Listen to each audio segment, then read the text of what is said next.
Avi Bitton, bonsoir. Vous êtes avocat pénaliste, vous venez de nous rejoindre. Et en 2021, vous avez représenté la famille d'un lycéen, Draman, qui a été lynché par une quinzaine de personnes à coups de marteau devant son établissement.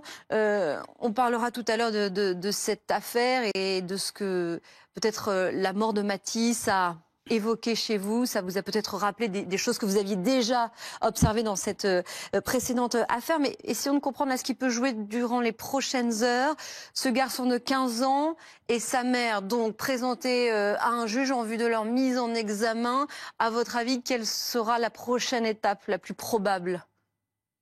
Alors, effectivement, la question du placement en détention provisoire, inévitablement, vu la gravité des faits, va se poser. Ensuite, il va y avoir une instruction, c'est-à-dire une enquête beaucoup plus approfondie, beaucoup plus longue, pour déterminer effectivement, déjà, est-ce que ce jeune garçon est atteint d'un trouble mental qui aurait aboli son discernement au moment de la commission des faits. Il faut savoir si déjà pénalement il est responsable. Et puis ensuite, effectivement, quel est son degré de responsabilité? Est-ce qu'il y a eu de la préméditation dans son acte, ce qui lui ferait encourir une peine plus lourde? C'est cette instruction, cette enquête approfondie qui va déterminer tout cela. Et ça n'est qu'à l'issue de cette instruction qu'il sera renvoyé devant une cour d'assises des mineurs, donc une cour d'assises spéciale, où le procès se tiendra à huis clos, puisque lorsque l'accusé est mineur, le procès se tient à huis clos, hors la présence du public et des journalistes. Avi Bitton. Si on veut prendre un petit peu de hauteur sur cette affaire et réfléchir à la procédure pénale des mineurs, je voudrais soulever un point. Le nouveau code de la justice pénale des mineurs, qui est entré en vigueur il y a peu, prévoit que 2021. désormais, effectivement, ce code de procédure des mineurs prévoit que désormais, lorsqu'on juge un mineur, on ne peut pas le sanctionner immédiatement. C'est-à-dire qu'on va d'abord juger la culpabilité, il va y avoir ce qu'on appelle une césure, et dans une deuxième audience ultérieure, on va lui infliger la peine. Je ne connais pas le dossier de ce jeune Afghan, mais c'est probablement ce qui s'est passé pour les précédentes affaires. C'est-à-dire qu'il a dû, je pense, en tout cas c'est la procédure telle qu'elle est prévue, il a dû passer devant un tribunal qui l'a déclaré coupable, mais qui a dit on va reporter la peine, la sanction. Et il y a un syndicat, le syndicat Unité Magistrats FO, qui, dès le départ, a critiqué cette réforme, a dit il ne faut pas que systématiquement, automatiquement, il y ait cette césure. Il faut permettre aux juges, selon les cas, éventuellement de dire eh bien, je vais déclarer le mineur coupable et je vais le sanctionner immédiatement pour qu'il y ait immédiatement une réponse pénale, qu'il y ait immédiatement une sanction.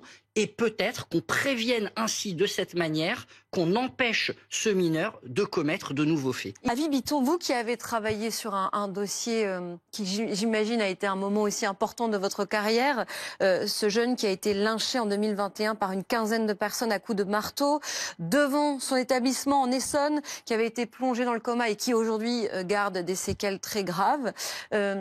Qu'est-ce que vous inspire cette affaire? Est-ce que vous diriez, comme Gabriel Attal, qu'il y a une addiction d'une partie de la jeunesse à une violence déchaînée, morbide et sans règle? C'est important ce mot, une addiction d'une partie de la jeunesse.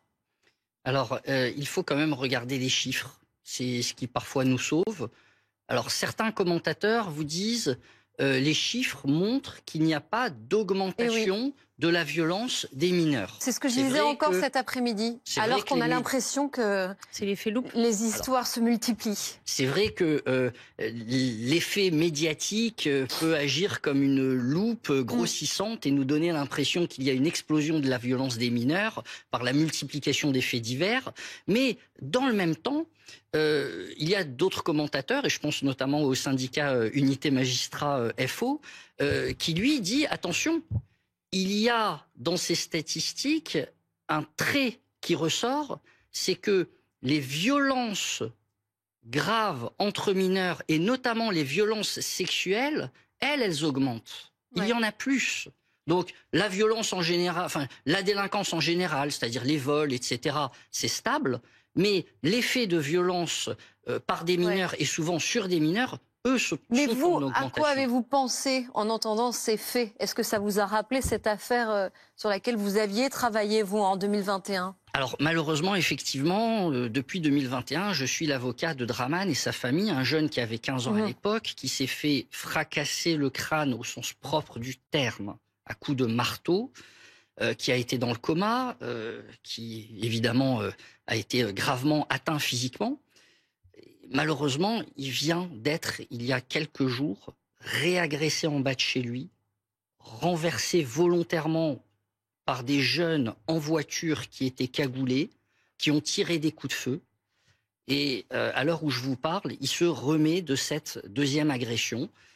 Qu'est-ce que vous voulez que je vous dise de cette affaire? C'est que les auteurs des premiers faits de 2021 ont fait un certain temps en détention provisoire, puis ils ont été libérés parce qu'ils sont mineurs et qu'effectivement, il faut protéger les mineurs, y compris contre eux-mêmes, et qu'on ne peut pas les laisser en détention provisoire indéfiniment. Et que les enquêtes, elles prennent du temps. Donc à un moment donné, malheureusement, la justice doit respecter le code de procédure et doit libérer ces jeunes.